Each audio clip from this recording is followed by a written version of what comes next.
Assalamualaikum warahmatullahi wabarakatuh. Perkenalkan, nama saya Restu Dwi Putra, NIM saya 411-2001-0079,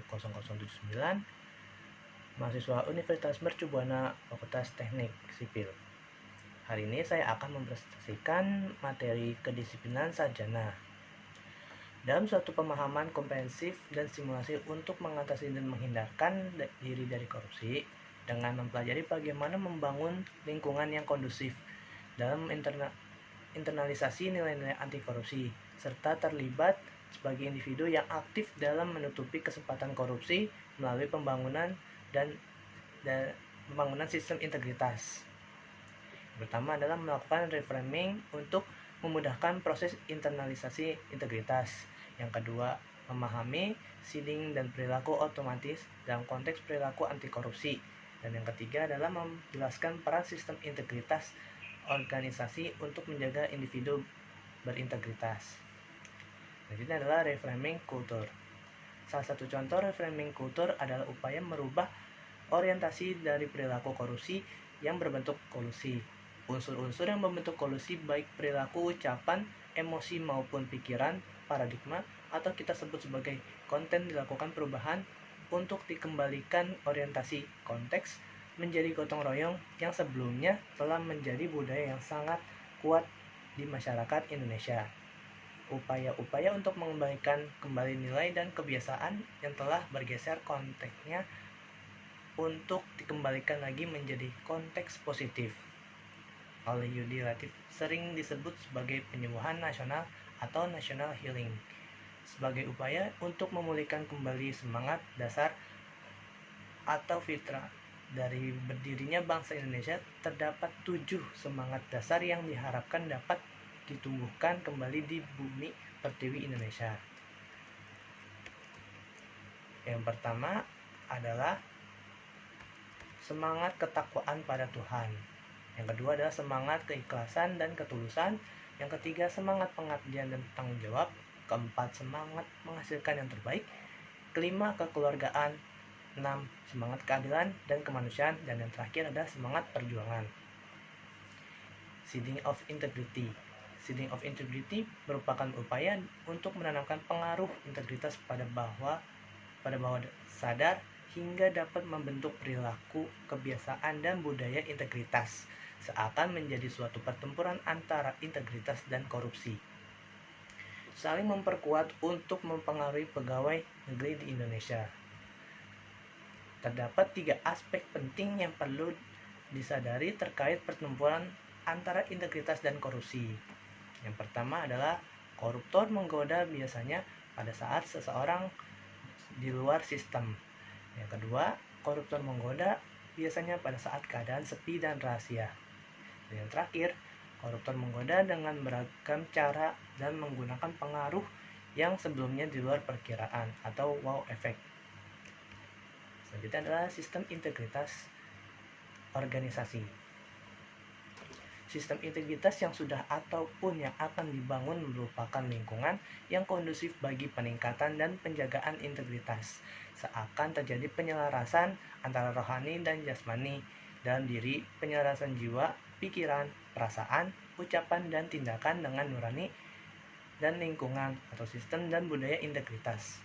Inilah yang disebut dalam pelembagaan integritas yang terlembagakan dalam diri dan organisasi. Yang pertama adalah leadership risks.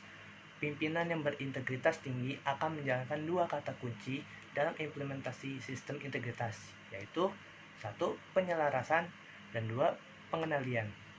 Kedua kata kunci ini tersebut akan berjalan dengan baik lewat keikhlasan dan kebijaksanaan hasil proses internalisasi integritas secara seutuhnya pada diri pimpinan organisasi.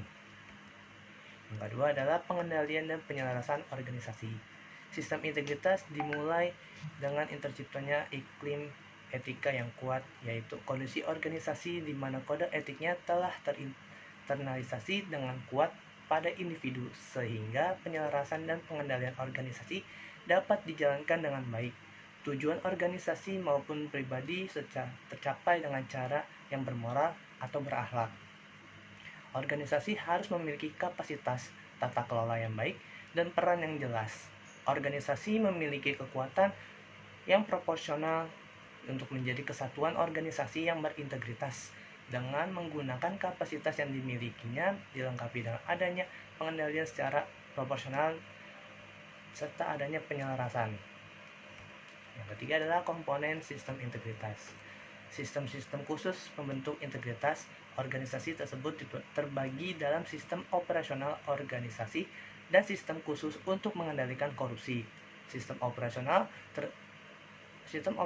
organisasi adalah sistem yang mengelola kapasitas atau sumber daya organisasi terkait SDM, teknologi, dana, dan informasi komunikasi.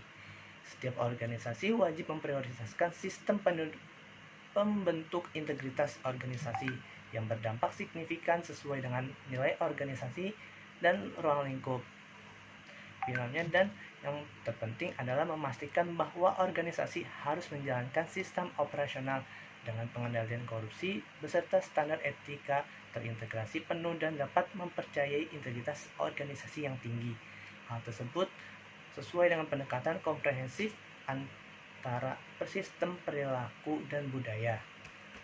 Dan yang terakhir adalah kematangan praktek sistem integritas. Pembangunan sistem integritas harus dilembagakan dengan baik dengan menjadi sistem formal di organisasi. Pelembagaan tersebut dilakukan dengan memastikan tersedianya manusia-manusia yang melakukan upaya peningkatan integritas diri dan lingkungannya dengan membangun sistem yang kondusif sehingga terbentuk perilaku integritas yang selaras dengan berbagai situasi dan lingkungan atau sistem dan budaya integritas. Dalam upaya sistem mampu memastikan organisasi mencapai tujuannya dan menjaga individu dalam organisasi, maka kematangan pelaksanaan programnya dilaksanakan secara optimal lewat tahapan. Tahapan pertama yaitu not performance atau belum ada kinerja. Yang kedua adalah ad hoc, sementara, reaktif, mendadak. Yang ketiga adalah planned, terencana dan organisasi dengan baik. Yang keempat adalah institutionalis atau menyatu dengan organisasi. Yang kelima adalah evaluated, telah dapat dievaluasi. Dan yang terakhir ada optimize, dapat dioptimalkan. Sekian presentasi dari saya, kurang lebih mohon maaf. Wassalamualaikum warahmatullahi wabarakatuh.